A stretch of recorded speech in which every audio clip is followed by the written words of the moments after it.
everyone, it's James Lambert, the motivational coach and speaker.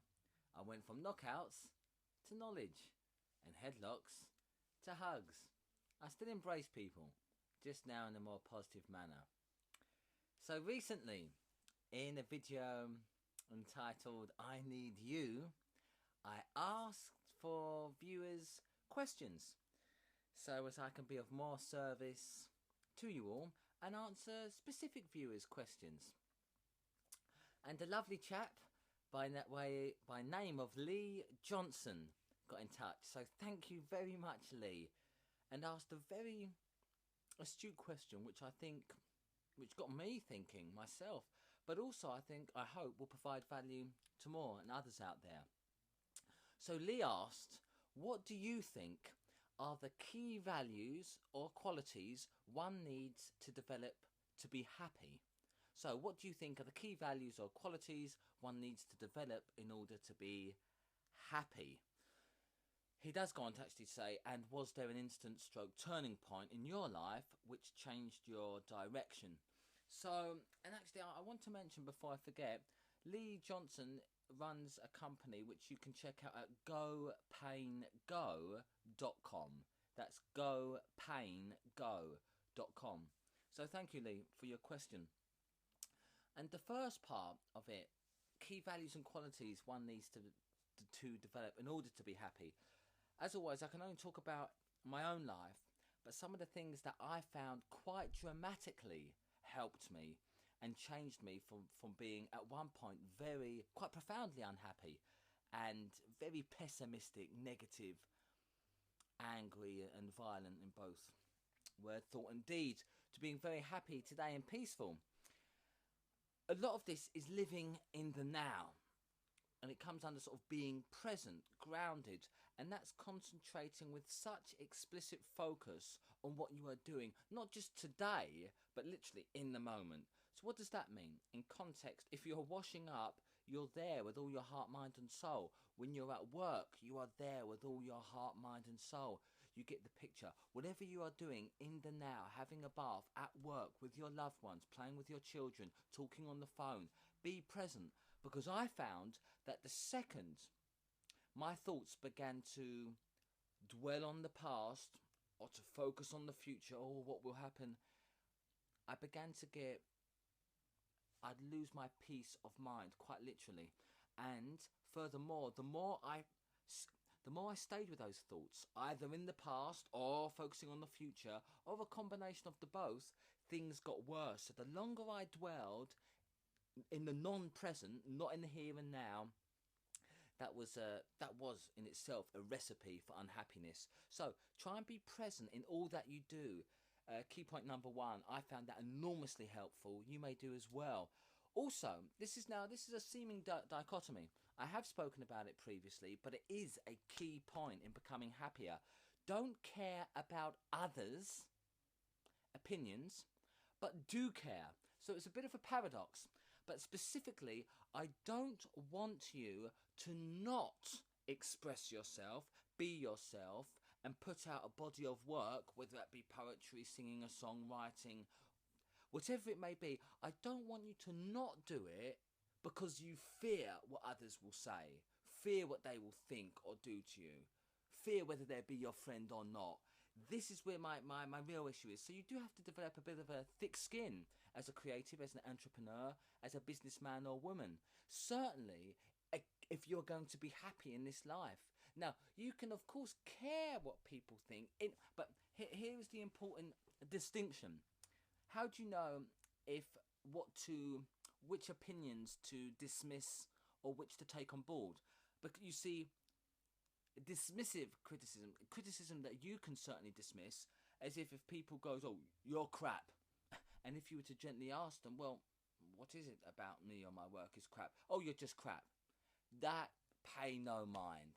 Pay no mind. That's just nonsense. You don't have to worry about that. However, if somebody is offering you constructive advice, and they are actually going beyond just, oh, you're rubbish. They go, oh, I think you could change that, or you could do this, or have you tried that? Now then, I would, while still retaining your own and heeding your own advice first and foremost, Do always have an ear out for what could be constructive criticism, either in the now or further down the road. Now, and so that's a very obvious way of what you should listen to and what not to. So do care about others' opinions, but don't let it stop you from being you and putting yourself out there. Very, very important. So I also, this is huge for me, develop a sense of humour. Don't take yourself or life so seriously. This was my, if not biggest, it was certainly up there. I took myself and life so seriously. There was so little room, if any, room for fun, that the slightest, which I perceived at the time as loss of respect or slight, I would seize upon and act like judge, jury and executioner.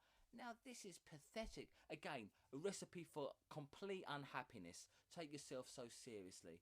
It's not wise, it's not prudent, and you won't be happy that way. So I really, really recommend you to develop even further, if you count yourself as a happy chap already, or chapess. Develop a sense of humour. Don't take yourself or others so seriously. And as I once heard, how can you take life so seriously? Because none of us get out alive. So definitely food for thought. Very important key point here as well is stop the comparison game. This must stop, because I did it for the longest time. But quite frankly, unless you're the richest man or woman in the world, and even that fluctuates yearly depending on the current stock exchange and have they had a good year or not, so on and so forth. Unless you are that person, there will always be someone, quite obviously, who has more than you, more material things. So if you play that game, that very foolish game, dare I say, of your happiness is based in things or how much objects you acquire, that comparison game, very dangerous. Again, we do it with our beauty, or she has finer hair or longer hair or bigger muscles, or ridiculous. Focus on yourself. By all means, play the comparison game if you want to be unhappy, if you want happiness in your own life, and who doesn't, quite frankly. Focus on yourself. And if you are even 0.5% better than you were yesterday, crack on. And even if you're not, keep the hope, keep looking forward. But again, the focus should be on you and not on others. So I do think, again, another key point. There are a few more I'd like to say just before I finish this video. Now this is quite important, I found in my own life. Again, stop labelling yourself, others or places, things or objects as simply good or bad. I believe personally that they are neither. They just are. So when you stop saying that, like the weather, oh, it's a bad day, bad weather today, or that's a bad person, or she was nasty to me, he hurt my feelings. These labels, and I often wonder how we have the audacity to label these things so simply in such an immature manner, because again, we haven't got the perspective on things.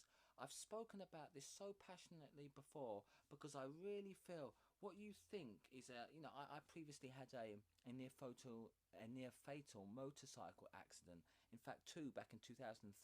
At the time, I thought it was the end of the world. I hated the pain I was in. I hated the neck breaks in the hottest, one of the hottest summers in the UK ever, being Neil by mouth in the hospital. I hated the entire experience. I was all about, oh why me, poor victimhood. And yet, using hindsight, it was the most powerful learning experience. Some of the books that I had the time to read, precisely because I couldn't walk or move for a time, were invaluable. The knowledge I gained, and moreover the pain I experienced, to be truly, not just intellectually, but truly emotionally empathetic, and develop my empathy when others tell me their pain, their mental pain. And indeed, if others come to me having lost, being involved in a car accident, I can truly understand how they feel. Why? Because I experienced it myself. So let's not pretend that we've got all the answers. So that's very important. Stop labelling yourself as good or bad, because it gives you great peace of mind, again, by just allowing them to be just as they are. Just as they are. And that applies the same for things that occur in your life. Anything, not just sickness or ill health, but your car has a prang. Don't just presume that, oh no, it's disastrous. I gently suggest there is always, not 9 out of 10 times, not 7, there is always a lesson in every single seed of misfortune or event that you would seemingly name as bad if you but just have the eyes and ears to look for it. So I hope that helps as well. Also, another wonderful thing, help others. When you're focused, now previously it was all about me, what could I get out of life? And subsequently was very unhappy. Now, I genuinely, your happiness matters more to me than my own. The beautiful thing, because this universe is so innately intelligent, it has a built-in win-win. When you become happier, I get happy as well. So rather than like before on my own, even if I'd get a super bike or a nice holiday, be on my own, to have no one to share it with, no one to cheer for me. Now, by virtue of you being happy, that makes me happy. Moreover, at least 8 out of 10 of each people that I make happy, they let me know. So it feels tremendous. They might say, thank you, James, thank you, Mr. Happy, or whatever. It's just such a beautiful thing. So I gently invite you, if you haven't done so already, to focus more on someone else's happiness. Could be a neighbour, a partner, girlfriend, boyfriend, your mum or dad. It doesn't matter who, but focus on someone else's happiness more than on your own. Conversely, you will become happier. It's beautiful. Try it for yourselves. This is a biggie. This is an entire different subject in itself. But find your passion. Again, so many people, well, how? Again, look back to what you enjoyed as a child. And again, too many of us as adults, we think that our passion has to pay. So I know so many talented musicians, footballers, different things, that it stops if they don't get their coin from doing it. Again, a travesty. That is not a path to happiness. If you love to play a musical instrument, do so if the only person that is listening is you. This is truly a key to happiness. You know, if you like literally throwing a ball against the wall and catching it, do more, quite simply, of what makes you happy. Do more of what makes you happy. It doesn't have to be always so esoteric and so intellectual. Do more of what makes you happy. And in a large part is finding your passion. It might be reading comic books. It might be to cook, to bake. As soon as you finish work, come home and cook. If it makes your heart sing, if it brings you genuine joy, contentment and happiness, do it. Do it. Forget the amount you get paid or not for it. Do it precisely because you love it. And I think this comes under self-awareness. The more self-aware you are and you understand and know what makes you tick, do more of that. I really implore you to find your passion, whatever it may be. Playing darts, having a cup of tea, savouring the different smells of perfumes or aftershaves, drawing, listening to music, playing table tennis, taking a shower, having a bath, reading a book. The list is endless. However, your happiness is dependent upon finding your passion and doing more of what makes you happy. Coming to the end of our list now, it's quite simply, dwelling on happy thoughts more than negative ones. Because even if you think, and I challenge myself on this, because even when I think I'm doing very well and 90%, 95% of my day is spent on them, sometimes the odd negative thought can slip in, and that's fine, for we all have them. The important thing is to remember is don't then focus on it. Like that, you know, a rolling stone gathers moss. The image that comes to mind is like a snowball. If it was rolling from a very high mountaintop or peak, it starts off initially very small, pebble-like.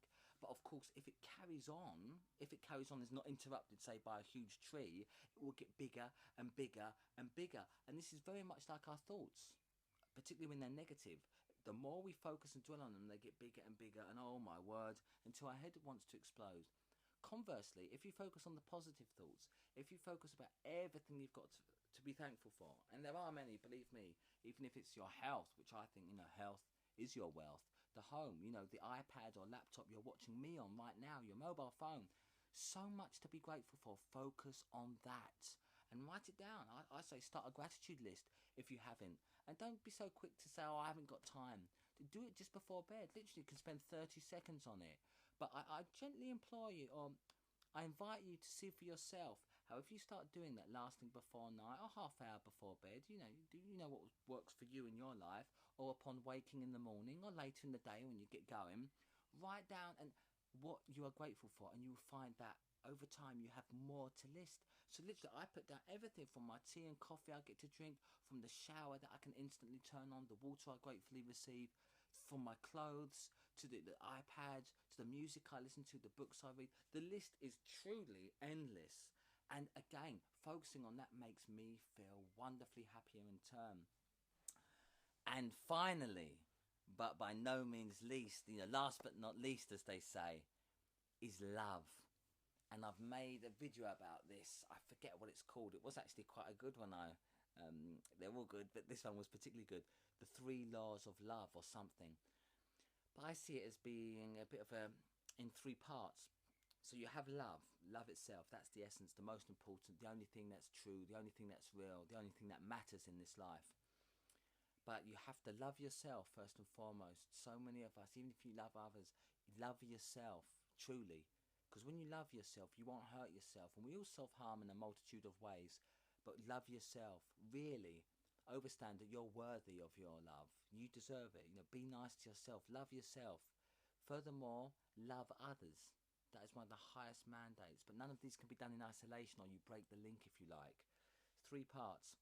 Love yourself. Love others. And finally, allow others to love you in return. It's not enough to, you might start loving yourself, treating yourself better. Not enough just to love others, but when others are trying to return that love and you're like, no, you reject the beautiful gift. Love yourself, love others, and allow others to love you. And they'll do that in lots of different ways. They might offer you something, a smile, a Kit Kat in the office, a gentle word, an encouraging word, or a nice one. You did a good job there, take it. Take as many as you can and be proud for that, because they didn't have to say that. And goodness me, God knows how many people are quick to say the perceived negative when you're not doing a good job. So please accept the love that others show directly and indirectly, even if it is just a nice smile or a touch. That is love. That is love. So love yourself, love others, and allow others to love you. It's very important. So I could go on all day, and I'm in half a mind to, but as always, I do hope there's been some points in this video that have been very useful to everyone first and foremost, but also certainly to Lee Johnson. I hope it has been of value to you, and if anyone, or Lee, if you want me to elaborate on any of the points raised, please just do get in touch. But I really do thank you for taking the time to get in touch, for posing the question, very articulate question, and I hope I've answered it in a nice way and you find some value in it. So as always, you are unstoppable and I